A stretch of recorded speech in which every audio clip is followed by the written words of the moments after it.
পবিত্র রমজান মাস, চারদিকে এক অন্যরকম শান্তি। মসজিদের মিনারে আজানের ধ্বনি, রাতের তারাবির সুর, আর ইফতারের সময় দোয়ার অশ্রু, সব মিলিয়ে যেন রহমতের বার্তা। এই গল্পটি সামিউল নামের এক কলেজ ছাত্রকে নিয়ে।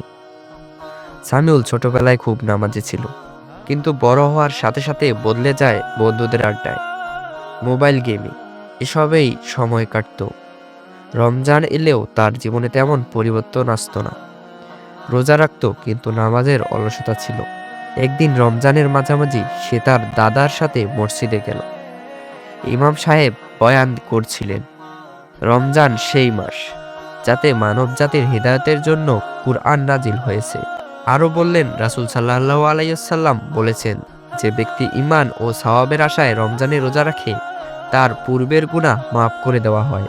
এই কথা শুনে সামিউলের মন কেঁপে ওঠে। সে ভাবে, আমার তো অনেক ভুল আছে, যদি এই মাসে আল্লাহ আমাকে ক্ষমা করে দেন। সেদিন রাতে সে প্রথমবার নিজের ইচ্ছায় তাহাজ্জুদের নামাজ পড়ে, সিজদায় গিয়ে কাঁদতে থাকে। সে বলে, হে আল্লাহ, আমি ভুল করেছি, আমাকে বদলে দিন।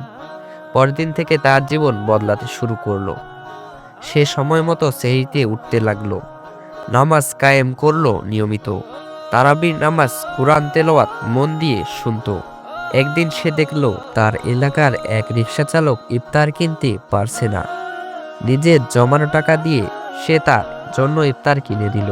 রমজানের শেষ দশক এলো, লাইলাতুল কদরের সন্ধানে সে রাত জাগলো। মসজিদে এক কোণে বসে সে কোরআন পড়ছিল। হঠাৎ তার মনে হলো, এ মাসে তাকে নতুন মানুষ বানিয়ে দিয়েছে। ঈদের দিন নতুন কাপড় পরে যখন সে নামাজে গেল, তার মা বললেন, বাবা, তোমাকে আজ অনেক বদলে গেছে মনে হচ্ছে। সামিউল মুচকি হাসলো। সে বুঝল, রমজান শুধু 30 দিনের জন্য নয়, এটি সারা জীবনের শিক্ষা।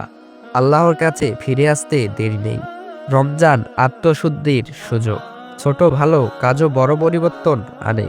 সত্যিকারের ঈদ তখনই যখন মন পবিত্র হয়।